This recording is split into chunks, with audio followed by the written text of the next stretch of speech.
Stadia, the new controller from Google for streaming games directly to your television. At least less than a dozen games in the beginning.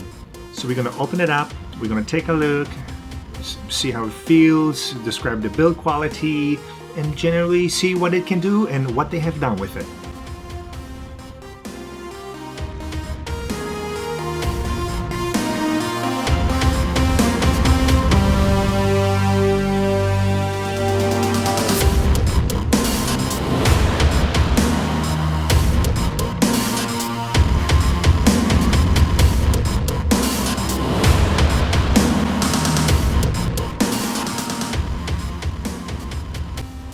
So what we have here is the Founders Edition controller. So if you pre-ordered this when Google announced the Stadia project, then this is the bundle that you will be getting, which includes also a Chromecast. So let's go ahead and open it up and see what's inside and talk about it.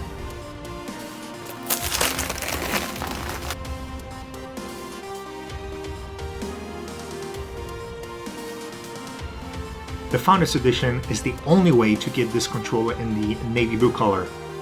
Generally speaking, all the controllers either will be white or black, but as far as functionality goes, it's all the same.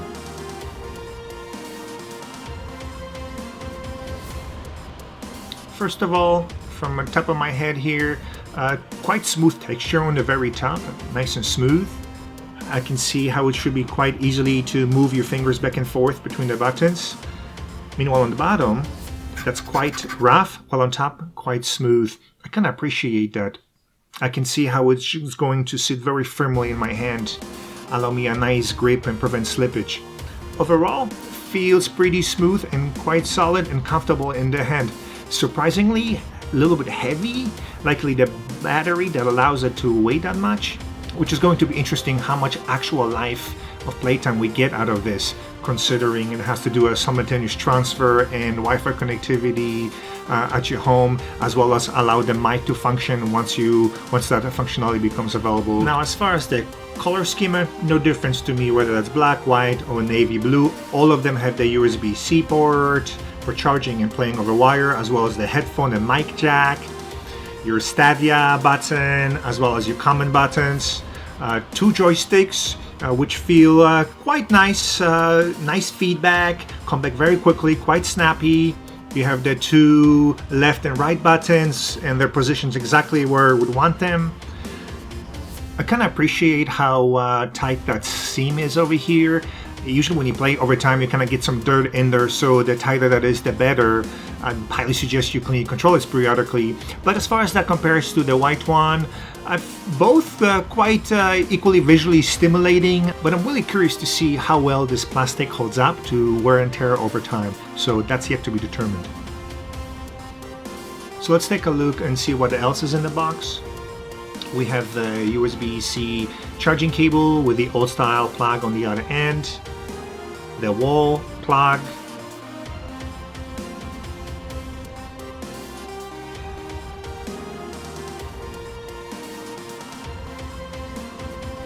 and of course the intro packet,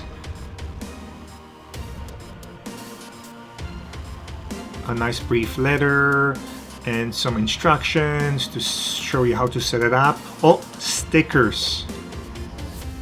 I bet you don't get this anywhere else but the Founders Edition.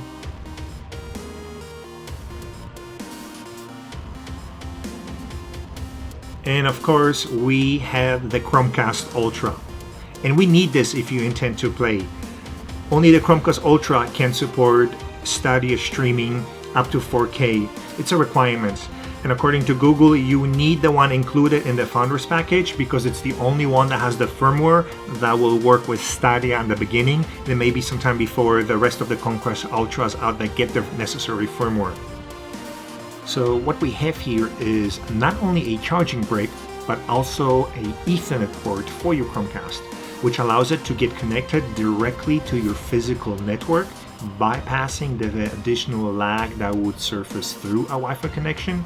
So hopefully that will improve the streaming and feedback experience.